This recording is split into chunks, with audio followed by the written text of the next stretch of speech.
Colmenarejo. La Linterna. COPE. Estar informado. José Ramón Pin Arboledas, profesor, siempre nos quedará la OCDE. ¿Qué tal? Buenas tardes. Muy buenas tardes. ¿Cómo resolvemos el caso de Torra con el rey, querido profesor? Pues querida Marta, si lo del PP es un reality show, lo de Torra es una canción de Ricky Martin.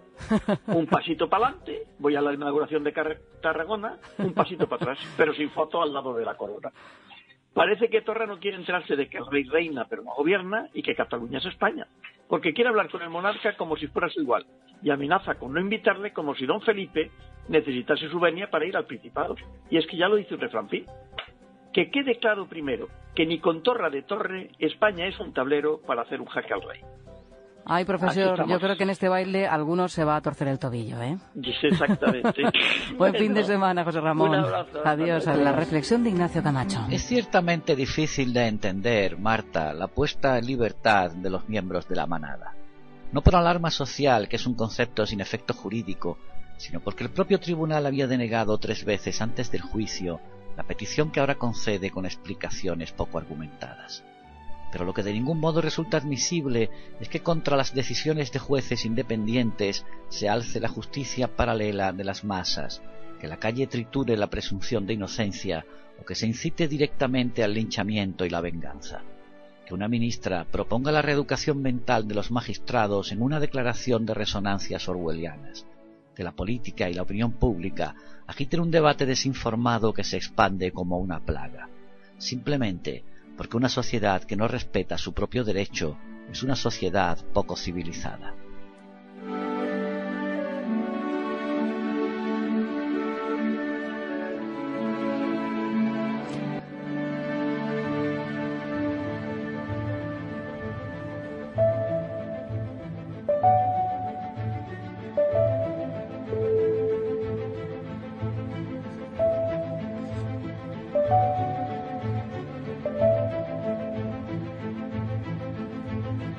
Hablamos en la linterna de ciencia, salud y bioética a ciencia y conciencia.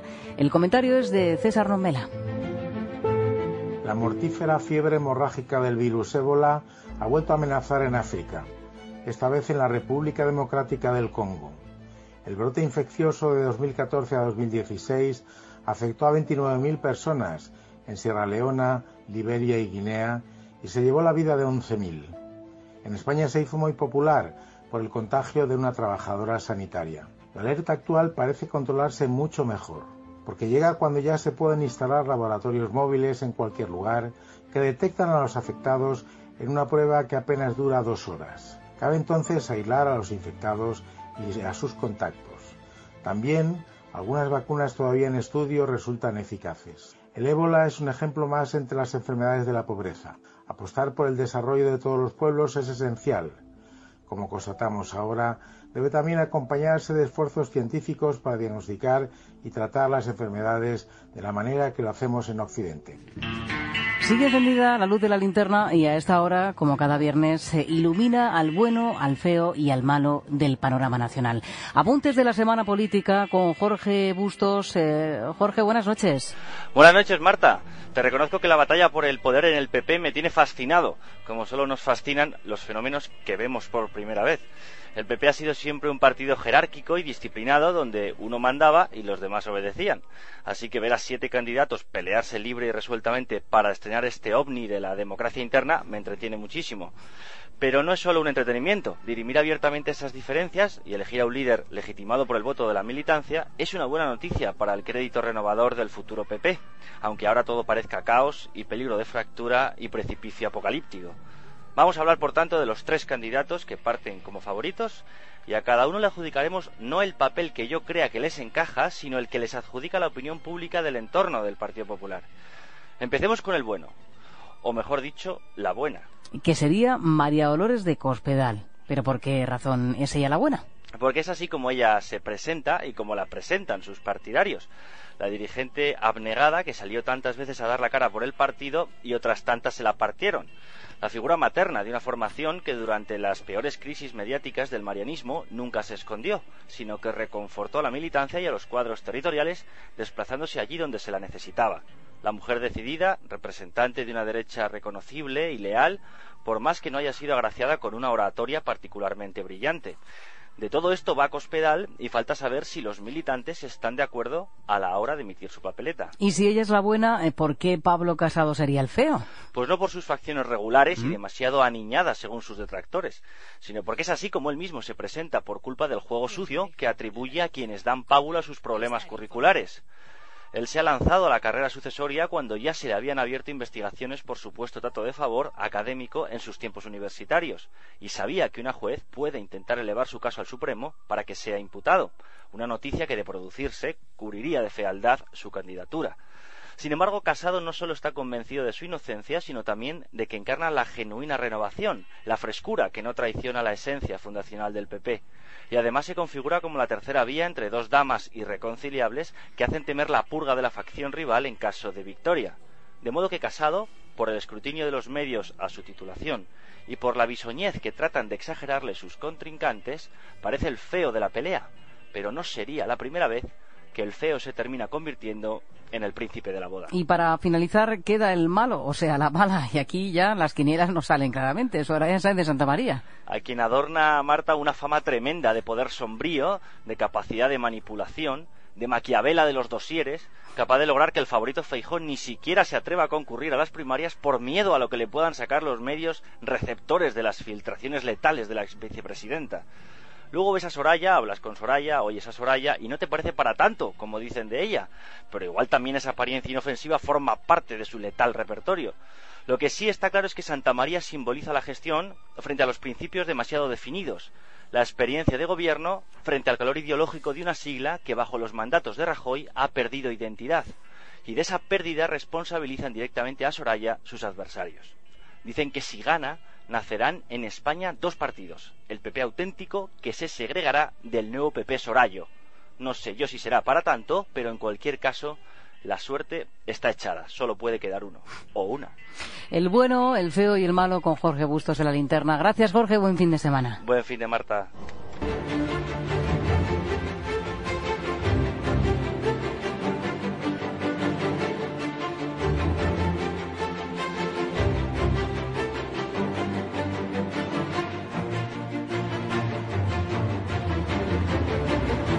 Reunión del equipo económico de la linterna de este viernes 22 de junio con Pedro Fraile. ¿Qué tal, Pedro? Buenas noches. Buenas noches, encantado de estar aquí. Aire acondicionado y además Domènec Biosca ha traído pulpo. Sí. ¿Qué más se puede pedir? Y vienes un poco descamisado, ¿eh? Eso se nota el calor que hace. Que te lo digo muy bien, ¿eh? No te lo digo como reproche. Es que Pedro Vas un poquito moderno, ¿eh? Vas un poquito moderno, ¿eh? Vas modernete. Te me estás cambiando, Pedro. Es mi pijama, ¿eh? Domènec Biosca, nuestro gurú del turismo. ¿Qué tal? Buenas noches. Feliz.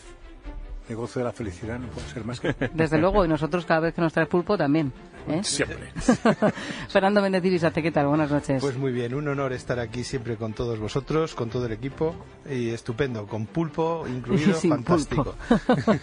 Y Joaquín Bizmanos, que todavía no ha probado el pulpo, que ha dicho que después de la reunión lo hace. Ha traído de sobra, Domènec, como siempre, espléndido. Gracias. No vamos con los trocitos contados, ¿eh? Nos toca más de uno. Vamos a recordar, Joaquín, qué ha pasado en la economía. Mira, es noticia, Marta, que la OPEP y aliados como Rusia han llegado a un acuerdo para subir la producción de petróleo a partir del 1 de julio, pero como abre el grifo menos de lo previsto, el precio del barril ha subido más de un 3%, el Brent hasta los $75, y eso también ha animado a la bolsa, el IBEX 35, que cierra la semana rozando los 9.800 puntos. Luego tenemos lo de la ministra de Economía, Nadia Calviño, lo que ha dicho después de la reunión del ECOFIN, de los titulares de Economía y Finanzas de la Unión Europea. Se ha mostrado indecisa sobre si cumpliremos con el objetivo de déficit público exigido por Bruselas, es decir, el 2,2% del PIB comprometido para este año. Ni siquiera se han adoptado formalmente el presupuesto para 2018, ¿no? Entonces, sería absolutamente prematuro pronunciarse sobre si el déficit va a ser este o el otro este año, ¿no? Creo que primero tenemos que analizar cuál es la situación antes de tomar una u otra decisión, ¿no? Es prematuro, no está convencida la ministra de llegar al 2,2% del PIB, sí de cerrar el año que menos por debajo del 3%, lo que permitiría salir del procedimiento de déficit excesivo del brazo corrector de Bruselas. Desde luego el nuevo gobierno parece que va a gastar más, busca ingresos. Hoy el Banco de España ha alertado, por cierto, sobre la tasa al sector financiero para financiar las pensiones. Lo ha hecho el todavía subgobernador Javier Alonso. Afectaría, dice, al crédito, a los depósitos, a las comisiones. Cree que pondría en peligro la viabilidad de algunas entidades que no pueden asumir los nuevos porcentajes por la competitividad del mercado. No es aconsejable realizar aproximaciones parciales. Se requiere una visión de conjunto de las vías de reforma del sistema tributario español para ampliar su capacidad recaudatoria. Y, desde luego, no parece factible solucionar un problema de esa magnitud recurriendo a una sola figura impositiva sobre la que no se tiene experiencia. Bueno, esto sobre el posible impuesto a los bancos, sobre la financiación de las pensiones. En cuanto a los salarios, durante esta semana hemos venido contando aquí en COPE que el acuerdo entre los agentes sociales para subirlos se cerrará casi seguro el lunes. El secretario general de la OGT, Pepe Álvarez, ha reconocido que es inminente y que cumple con los objetivos sindicales. Es un acuerdo que para nosotros cumple los objetivos que nos habíamos planteado. Hay que recuperar salarios y este acuerdo posibilita la recuperación de salarios. Los salarios más bajos tienen que subir más que el resto de los salarios. Del Consejo de Ministros de este viernes han salido algunos nombramientos en materia económica. Jesús Gascón, por ejemplo, es el nuevo director general de la Agencia Tributaria. Vicente Fernández Guerrero, el nuevo presidente de la SEPI, de la Sociedad Estatal de Participaciones Industriales. Siana Méndez Bertolo llega a la Secretaría de Estado de Comercio. Lo hace en plena guerra comercial. Desde hoy están en vigor los aranceles europeos a una serie de productos de Estados Unidos. La respuesta de Donald Trump no se ha hecho esperar. Ha vuelto a amenazar esta tarde vía tuit con imponer aranceles del 20% a los automóviles fabricados en Europa. Alemania sería desde luego el país más perjudicado.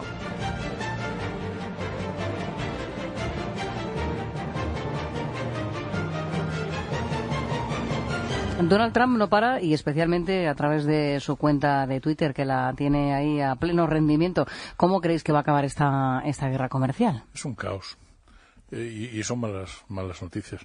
Solamente hay, como es viernes, seamos optimistas. Solamente hay una cosa que a mí me crea me enciende una pequeña luz al fondo del túnel. Y es que lo que Trump está haciendo con Europa es lo mismo que Europa hace con Estados Unidos desde hace ya mucho tiempo. Ha elevado los aranceles al mismo nivel que los europeos. De manera que quizá, si los europeos fuéramos inteligentes, quizá el paso adelante inteligente sería proponerle desarmar arancelariamente también a Europa, teniendo en cuenta que además los aranceles no son la primera medida defensiva de Europa. Hay 1000 otras cosas que no son aranceles. Hay regulaciones, requisitos sanitarios, 10.000. Pero, en definitiva, Trump está haciendo hacia Europa lo mismo que Europa hace hacia Estados Unidos. O sea, un grave error. Lo está empeorando. Y espero que alguien vuelva a sus sentidos, ¿no? Y diga, diablos, paremos esto, ¿no? Sí, la verdad es que parece que vivimos unos tiempos en los que no son buenos tiempos para la lírica, pero tampoco para el libre comercio, ¿verdad?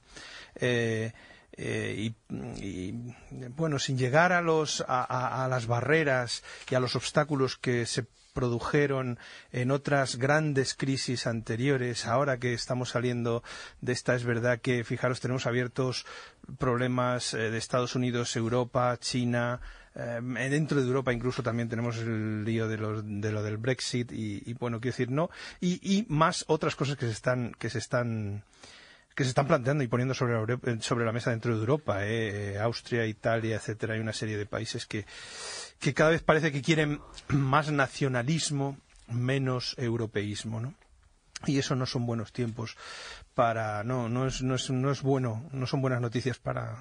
En general, yo creo que también detrás de todas estas ideas de, bueno, que no lo hagan los otros y lo hago yo, si impido a los demás hacer las cosas, lo hago yo en el país, es un enorme error de visión por parte de los políticos, de los productores, claro, evidentemente que están beneficiados por esas medidas y piden a los políticos que las impongan.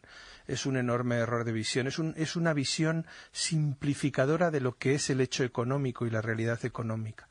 la realidad económica es muy compleja porque la gente es muy diversa y muy compleja, y esto de construir Volkswagens o Audis o lo que sea en Estados Unidos pues no es así, no surge así de la noche a la mañana.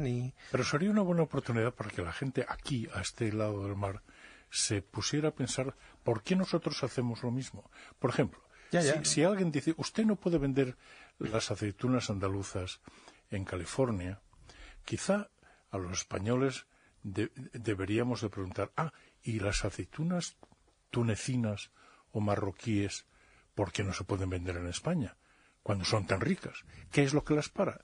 ¿Por qué impedimos que se importen productos agrarios a Europa? Pero sí nos quejamos cuando otros países ponen barreras a nuestras exportaciones. Ese tipo de reflexión de todos nos llevaría a la conclusión de que sería bueno desproteger nuestra agricultura. Sería en beneficio de todos. Bueno, algunos perderían privilegios, claro. Algunos perderían, claro. Pero lo que ganaríamos todos los demás sería muchísimo más que lo que perderían, lo que pierden unos pocos.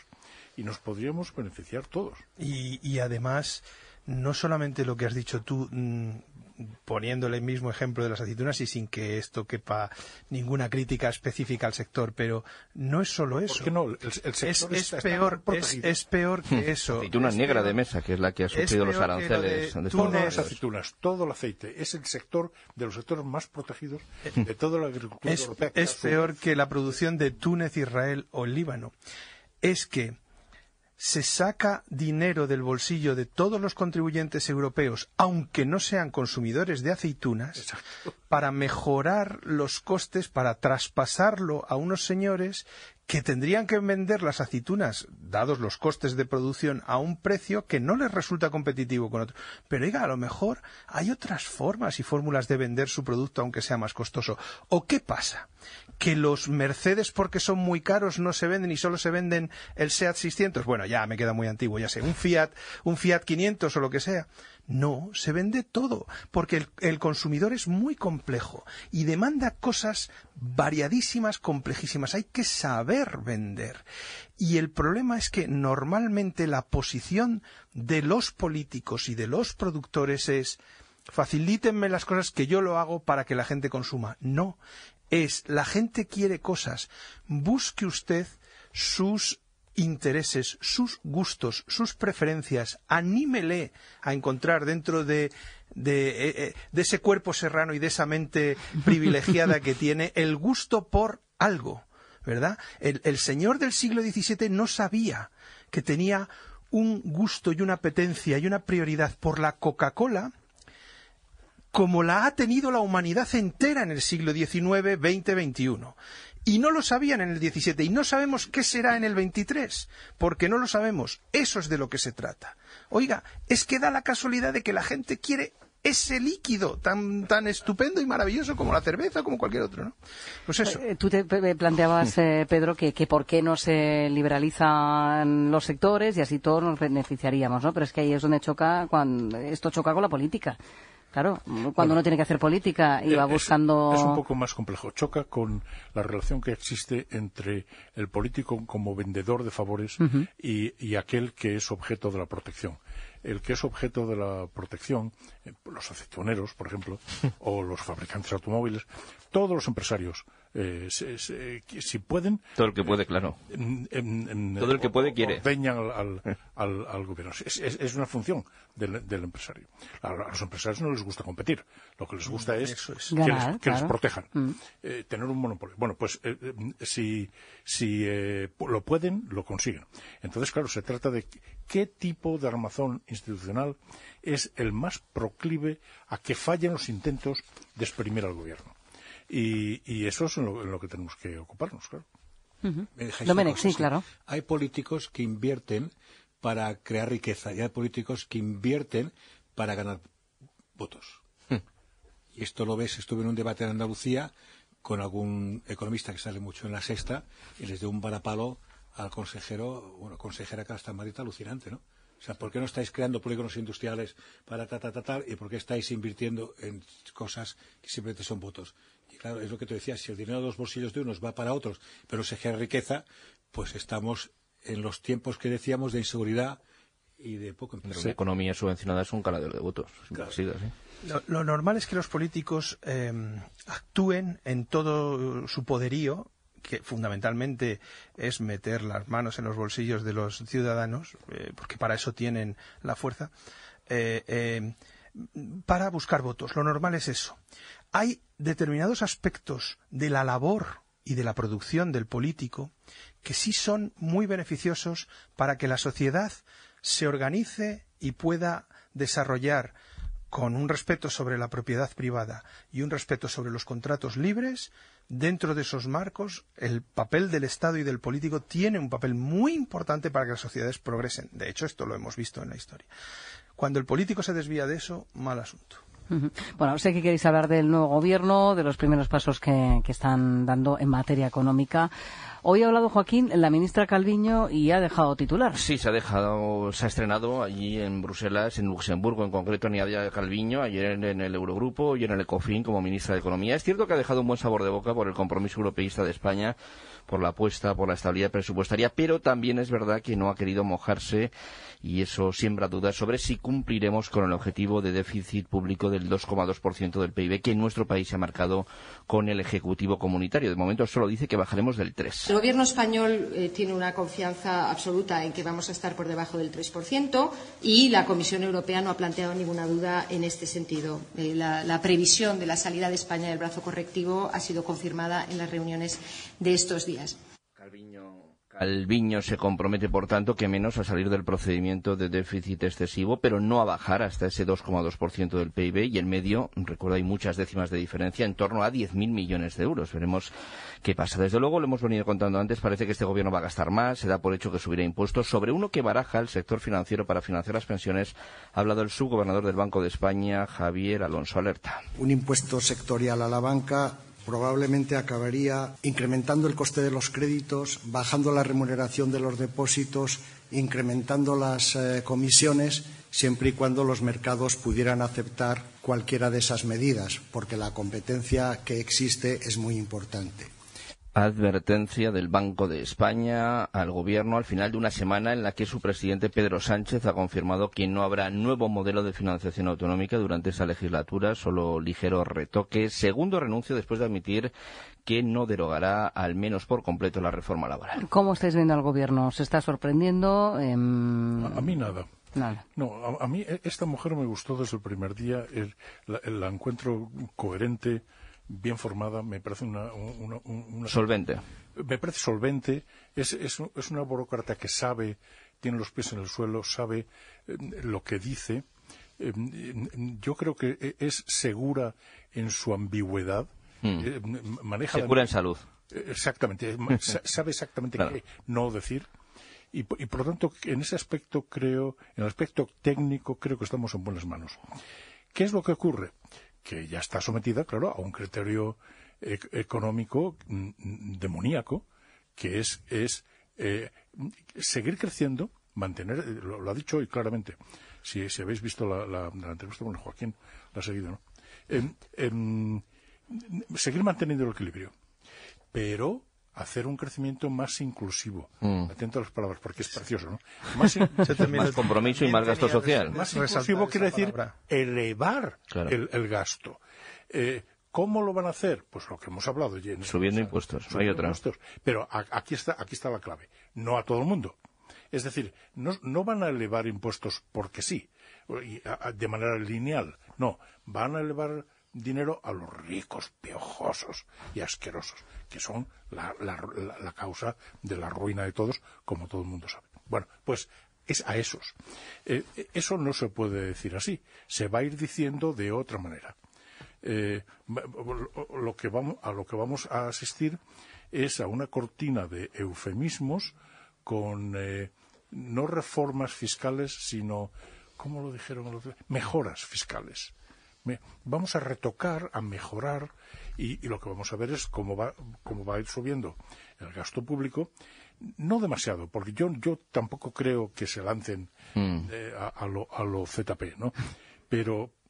Pero vamos a ver cómo. Pero tiene que haber unas cuantas mejoras fiscales de esas que dice, o sea, unas cuantas subidas de impuestos para tapar los agujeros que quieren abrir. Y con respecto a lo del el impuesto a la banca, vamos, yo no podría estar más de acuerdo con Alonso, ¿no?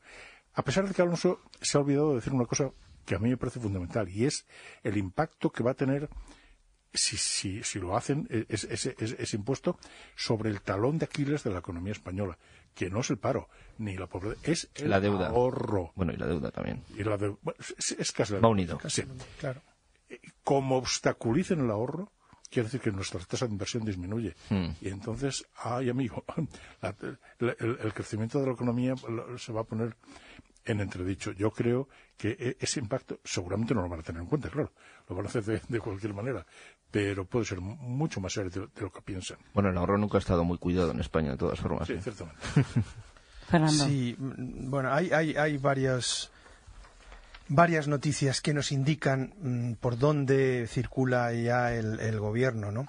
Una de ellas también la ha dejado hoy la ministra de Hacienda, María Jesús Montero, que habla de una mayor utilización de los superávits por parte de las comunidades y de los ayuntamientos. Es decir, esos falsos superávits, que no son tales, que era un riguroso una rigurosa observación de cómo estaban gastando esas instituciones porque se habían desbocado totalmente, incluidos los planes ES o Zetas o aquellos que había tal, a partir de ahí el desboque fue total y se tuvo que parar los pies un poco, ¿no?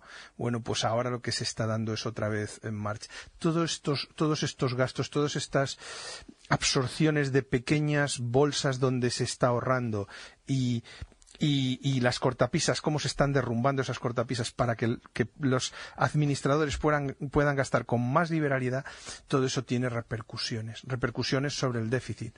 Por eso la ministra hoy no se ha querido pillar los dedos y hablaba de sí cumplir el 3%, porque bueno, a ver, es que queda fatal. Somos ahora mismo el único país en toda Europa por encima del 3. No cumple ese requisito dentro de la zona euro, ¿no? Entonces, es que damos el cante, es que ya ni Grecia. Que podíamos haber cumplido perfectamente y salido perfectamente del 3% el año pasado, ¿eh? Luego hay otro hecho muy interesante a analizar en los políticos. Le pasó también al señor Montoro y pasa también en la derecha. Creen que las medidas que toman, especialmente las medidas impositivas de subidas de impuestos, no tienen repercusión o que la gente no reacciona. Y entonces automáticamente ellos hacen unos cálculos que normalmente además son cálculos de la vieja, para decir, si subimos aquí, ¿cuánto vamos a recaudar? Si metemos un impuesto a los bancos, ¿cuánto es la recaudación? Vamos a sacar 1.000 millones que necesitamos. ¿Por qué tú dices que es la cuenta de la vieja? ¿Por qué? Porque aplican, bueno, si es un cero no sé qué, ahora tal, buscan las tasas sobre lo que hay, los tipos impositivos, los tramos de renta, etcétera. Por cierto, antes habló Pedro de que van a cargar los impuestos sobre los asquerosos ricos, pero se le ha olvidado añadir que los asquerosos ricos son a partir de 60.000 euros brutos, es decir, unos 3.000 euros netos al mes, 3.000 y poco. Y van a poner otro impuesto que es destopar las contribuciones. Y van a añadir el destope. Bueno, sin que suba la pensión máxima. El destope quiere decir que no haya un máximo de cotización, ¿no? O sea, a ver, que ahora se está mismo, en el 45%, hasta cierto ¿no? sueldo tienes un tope de cotización. Llega un momento en que ya no ya pagas no más. Subir. Claro, y la gente dice, pues claro, es que eso es injusto. Claro. ¿Por qué el que más no tiene que pagar? Pues porque la pensión también está topada. La pensión máxima llega hasta un cierto punto y aunque pagues más por cotización no vas a cobrar más de pensión. Si tú presumes de que tienes un sistema contributivo que no lo es, esta medida todavía lo hace cada vez menos contributivo y más piramidal. Porque lo que hace una medida de ese tipo es que la relación entre la pensión que tú cobras y lo que has ido aportando a lo largo de tu vida no tiene ninguna relación financiera.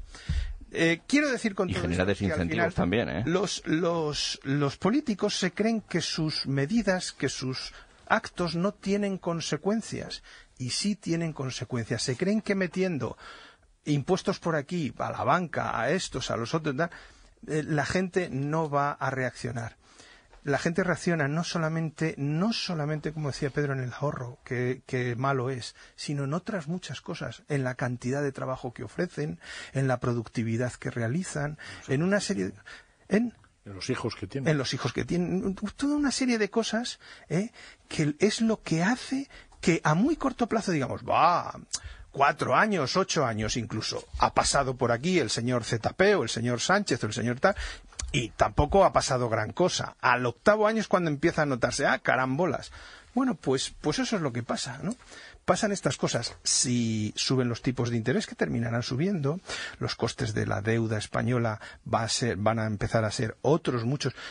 No sé si ahora que todo el mundo ha rellenado sus IRPFs, al final venía una tarta donde iba especificado los porcentajes que se dedicaban a cada cosa de sus impuestos y tal. Solamente en gastos de impuestos por la deuda, un trozo muy grande, es un trozo excesivo. Si tú comparas con el gasto en defensa o el gasto en justicia, gastos en los que el Estado sí es columna vertebral de lo que yo me refería antes, de dar unos servicios para que la comunidad, para que la sociedad pueda progresar, pues si tú miras ese tipo de cosas, ¿en qué se van? Mal asunto. Y todas estas acciones conducen a que a medio, largo plazo, es verdad que a lo mejor cuando ya ellos hayan sido elegidos por un par de legislaturas y no tengan ya más problemas, pero empecemos a notar cosas. Si sigue así, ceteris paribus, si siguen así las cosas. Bueno, hablamos de turismo porque tenemos aquí a nuestro gurú, a Domènec Biosca, que ya le hemos saludado al inicio de esta tertulia. Está con nosotros, nos ha traído pulpo, hay que reiterarlo, porque tiene que quedar constancia. Bueno, antes de hablar de lo que viene este verano en los aeropuertos, Joaquín, hoy Competencia se ha metido en el tema de los pisos turísticos. Sí, el presidente de la Comisión Nacional de los Mercados y de la Competencia, se llama José María Marín Quemada, ha anunciado que creará un grupo de trabajo con las comunidades autónomas para regular los apartamentos, los pisos turísticos, con un objetivo, básicamente, unificar la regulación que hay en este momento sobre ellos, para crear un criterio nacional. Hemos creado un grupo de trabajo con las autoridades de competencia de las comunidades autónomas, que en España existen, en otros países también, para actuar todos en la misma dirección y para tratar de romper, en la medida de lo posible, una dinámica peculiar. Todos en la misma dirección, hay que unificar criterios, Marta, que no vaya cada uno por su lado. Eso es, como yo ahora mismo. Sí. ¿Qué te parece, Domènec? Bienvenidos al final del partido, porque estamos... Y ahora sí. Lo que pasa es que ¿cuánta gente tendrán que poner para los miles de pisos patera que hay, los chiringuitos, poder controlarlos? A partir de dentro de unos meses, tú lo sabes, Hacienda va a tendrá la obligación, los que reservan a través de las ventanas, decir quién y cuál, pero ¿cómo lo controlan? Si son miles de pisos, si hay ciudades que hay 3 veces más de chiringuitos que no de habitaciones legales. Complicado esto, como no lo digan los vecinos o alguna cosa así. Yo no sé cuándo, porque yo he escrito sobre este asunto y según los expertos del mercado inmobiliario dicen que el porcentaje de ese tipo de pisos en Airbnb no es tanto sobre el porcentaje total de oferta que sale en las grandes ciudades, estoy hablando de Madrid y Barcelona fundamentalmente, en alquiler, que es un porcentaje muy relativamente pequeño y que eso no es lo que está afectando realmente el precio del alquiler, como se está explicando desde los ayuntamientos interesadamente. Yo sé que es un problema, pero yo creo que hay que distinguir también dentro de esos pisos en 2 tipos de agentes. Digamos, el que es un empresario de ello y tiene 4 o 5 pisos y lo monta de esa manera, o compra o todo un edificio, etcétera, pero ese es un empresario, ese es como el tipo que pone un hotel. Eso es legal. Claro, y además, y me imagino que irá por leyes de administrativas de empresas, las correspondientes leyes administrativas que les pongan los... Y luego otra cosa es el individuo que tiene o la persona que tiene un par de pisos o un piso y le quiere sacar algún tipo de rentabilidad de cuando en cuando. Bueno, pues, yo creo que tampoco puedes hacer tratos exactamente equiparables, ¿no? Te pongo un ejemplo, la señora Colau, que conocéis todos, dice, no hay más hoteles. Se ha acabado. Claro, esta es otra. Y le disparan los chiringuitos, por eso hay tanto turismo. De todas maneras, ¿me permitís que os diga la tormenta perfecta? Sí. En primer lugar, la tormenta perfecta es, ¿sabéis que en Francia las horas de paro de los controladores han subido el 300% este año pasado. Sí, hay mucha preocupación en muchas compañías aéreas con lo que puede pasar en las próximas semanas. ¿Sabéis que el año 2005 ha habido en la Unión Europea 357 huelgas? ¿Sabéis que en el 2018 en el sector aéreo hubo 5.000 cancelaciones? ¿Sabéis que Vueling en Palma 50% de sus aviones han llegado con retraso? ¿Sabéis que Palma en el conjunto solo ha habido puntualidad del 2%? Y además hay otro tema gravísimo. Yo os pongo una anécdota. Volaba de Tenerife a no sé dónde, 1 hora y pico en tierra, dentro de la cabina, en el avión, la gente protestando, el piloto muy simpático, y dice: señores, tienen ustedes suerte.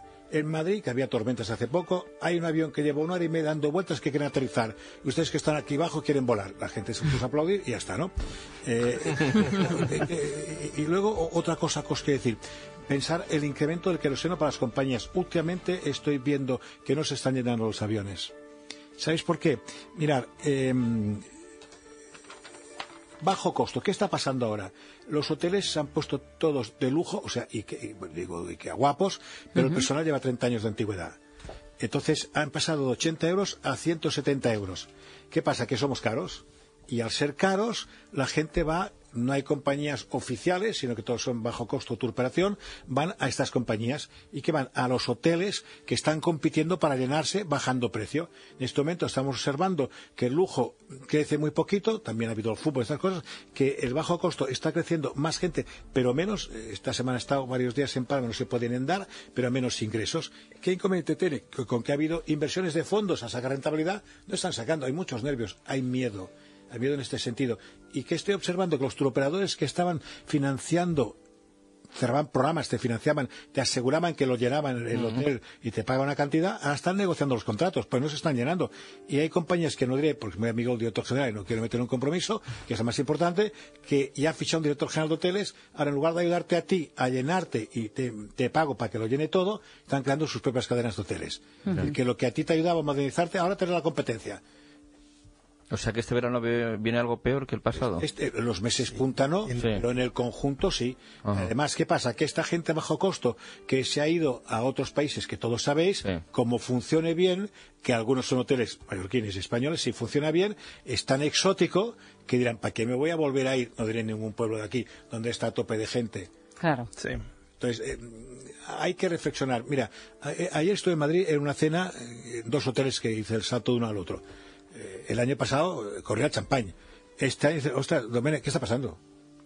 Pues está pasando que no siempre, que las inversiones han sido tan bestiales, difíciles de tener retornos como te exige el que te ha puesto el dinero.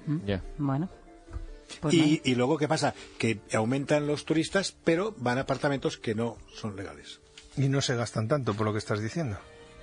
Tengo un segundo. Ibiza, gran protesta a los restaurantes, porque resulta que los hoteles, todo incluido, dicen que la gente no va a restaurantes. ¿Y los chiringuitos dónde van? Al supermercado. Claro. Y los restaurantes se quedan vacíos. Porque viene gente con poca pasta. Claro. Que bajen precios.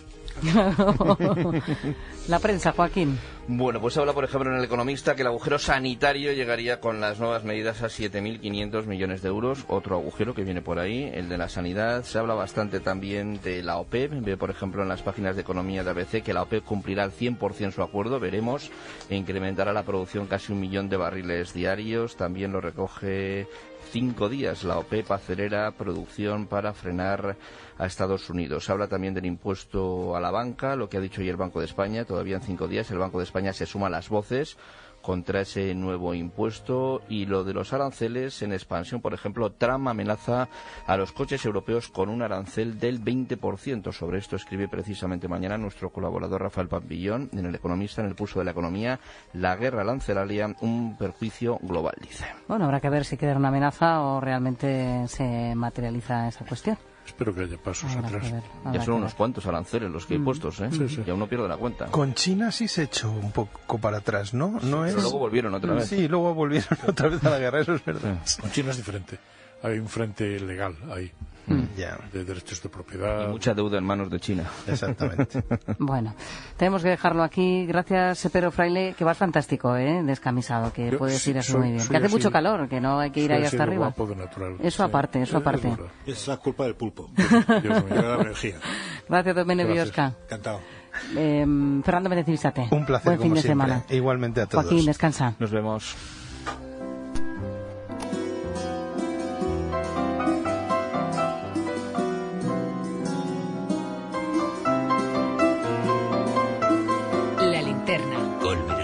COPE. Estar informado. A esta hora de los viernes enfocamos nuestra linterna a la situación internacional para conocer las claves de cuestiones que, por supuesto, también nos afectan. Y lo hacemos, como siempre, de la mano de Iñaki Gil. ¿Qué tal, Iñaki? Buenas noches. Hola, buenas noches a todos. Y de Javier Fernández Arribas. ¿Qué tal, Javier? Buenas noches. Buenas noches a todos. La inmigración se ha convertido en un grave problema para los gobiernos en la Unión Europea y en Estados Unidos. Quizá lo primero que tengamos que hacer, sobre todo mirando a Europa, es distinguir entre inmigrantes y refugiados, ¿no?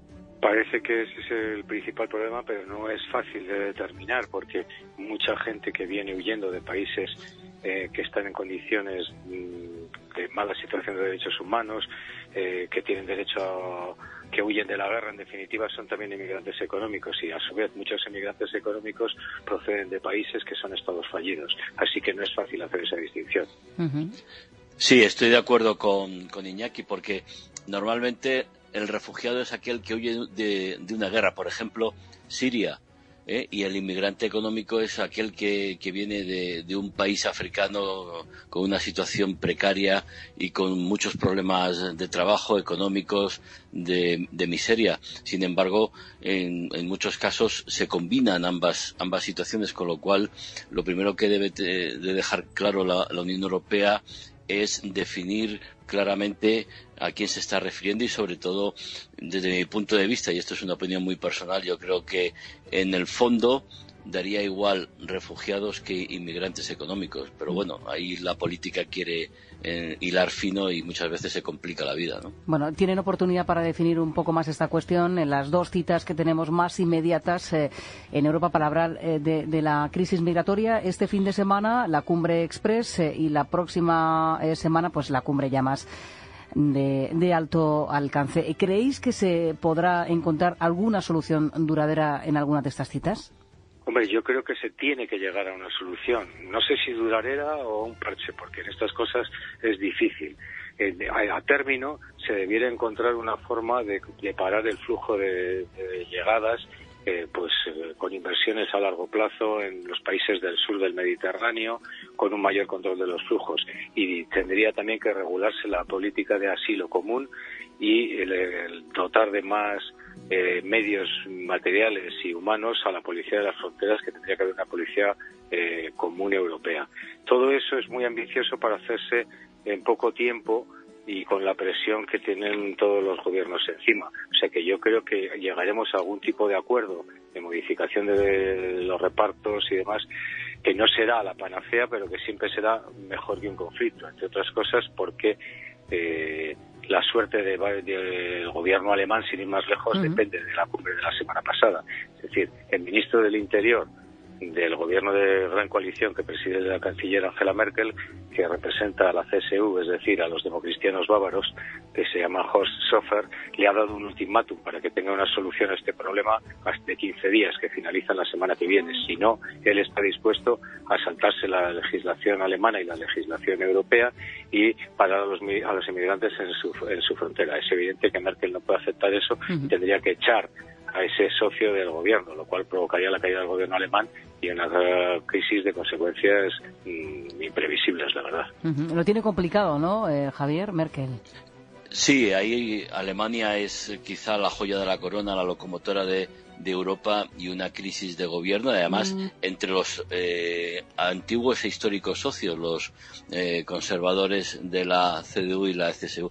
Hay que tener en cuenta que los bávaros tienen elecciones en octubre y tienen unas encuestas que no les dan demasiado bien, porque hay un incremento bastante notable de alternativa por Alemania. Pero yendo a las cumbres, de lo que se trata con la cumbre del domingo es que los países del sur, de la frontera sur, que ahora son los que tienen el problema directamente, puedan adoptar una posición más o menos abierta o una posición más o menos clara para ir luego a la cumbre de final de mes con todos los 27.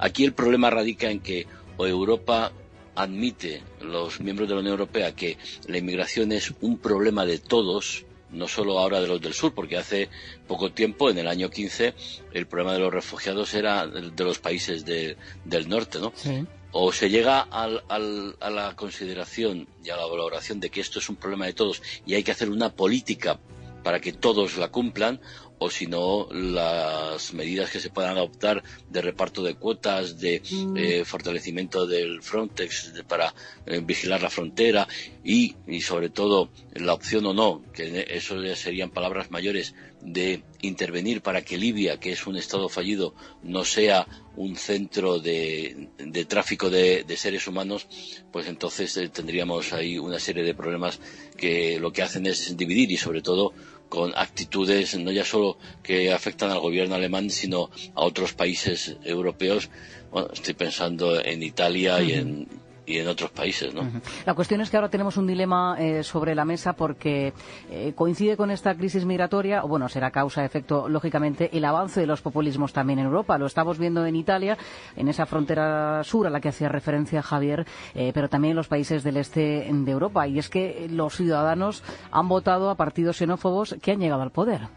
Sí, no se sabe si es una causa o un efecto, como tú bien dices, porque la semana pasada salió el Eurobarómetro, que es la mayor encuesta que mide la opinión pública en todos los países de la Unión Europea, y la mayor preocupación de los ciudadanos europeos es la inmigración, por la que se dicen preocupados el 38% de las personas interrogadas.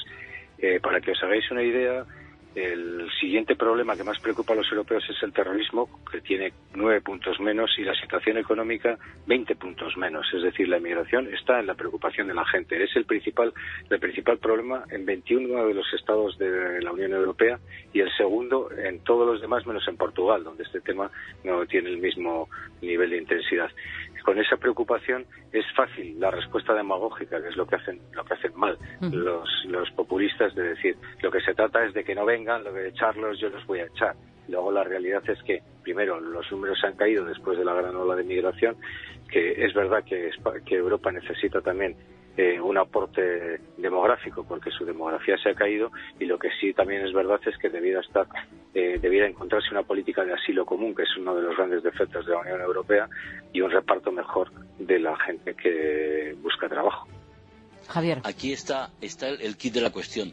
¿Por qué ciudadanos europeos, y yo creo que en todos los países tenemos el mismo problema, quizá en España un poco menos, en Portugal, por qué esas personas votan partidos racistas y xenófobas? Estoy pensando en Francia, estoy pensando en Holanda, estoy pensando en Alemania ahora, y en caso de Italia, que permite que esos partidos lleguen al poder, creando una serie de problemas muy graves que van en contra de los principios básicos de la Unión Europea y de las democracias europeas, principios de solidaridad, principios de libertad, de democracia. La historia del mundo se ha hecho con grandes migraciones. Yo creo que ahí tenemos que poner el foco en buscar esas causas. Por supuesto, el populismo, los nacionalismos hacen una demagogia barata y meten el miedo en el cuerpo a la gente. Las palabras diciendo... de Salvini esta semana, Javier, refiriéndose a estas personas como carne humana, en fin. Exacto, los deshumaniza, habla de ellos como escoria, ¿no? Básicamente. Sí, exacto, es absolutamente inaceptable, pero por eso digo que hay que ver, no permitamos que ese tipo de mensajes xenófobos e inaceptables y deleznables puedan tener chispa en la población, puedan germinar, porque lo que estamos es creando una sociedad muy sectaria y sobre todo cerrada a lo que es el sufrimiento y las necesidades de seres humanos. Antes lo dijo Iñaki, yo comparto con él que el principio de la solución tiene que venir invirtiendo en los países de origen para que esa gente tenga allí el trabajo y una vida digna y no se vean obligados a emigrar hacia Europa. No creo que terminemos este tiempo de análisis de información internacional sin hablar de Estados Unidos, porque sin duda esta semana las imágenes de los menores separados de sus padres, inmigrantes en situación irregular, ha dado la vuelta al mundo y ha obligado al presidente de los Estados Unidos, Donald Trump, a ir a salto de mata de alguna manera y dar marcha atrás a medidas, ¿no? Como la separación de estos menores. En este caso, la crisis migratoria en Estados Unidos la protagoniza Donald Trump con sus actuaciones. Sí, porque él es más bien torpe y más bien un demagogo. Es decir, él sabe que sus electorados están preocupados por la llegada de inmigrantes y sobre todo porque creen que estos inmigrantes son los que le impiden que suban sus salarios y los que les quitan a término el trabajo. Entonces, sobre esa demagogia, él se ha montado un programa incumplible del muro con México, de no aceptar a los inmigrantes y luego aberraciones como separar a los niños menores y meterlos en jaulas, y la verdad es que tiene muy mala solución. Tendrán que buscar una especie de CIES o de centros de internamiento como lo tenemos en España o alguna cosa intermedia. No es tan fácil, ¿no? La desigualdad es el grave problema que hay en América, en el continente americano, y dentro de la administración Trump, bueno, Trump utiliza un problema que afecta a seres humanos. Hemos visto las imágenes de esos menores separados de sus padres, lo utiliza en su propio beneficio, con lo cual yo creo que hacer política con esto es complicado. Gracias a los dos, Javier Fernández Arribas e Iñaki Gil. Buen fin de semana y hasta la próxima semana. Hasta la próxima, muchas gracias. Chao, hasta la próxima. Buenas noches.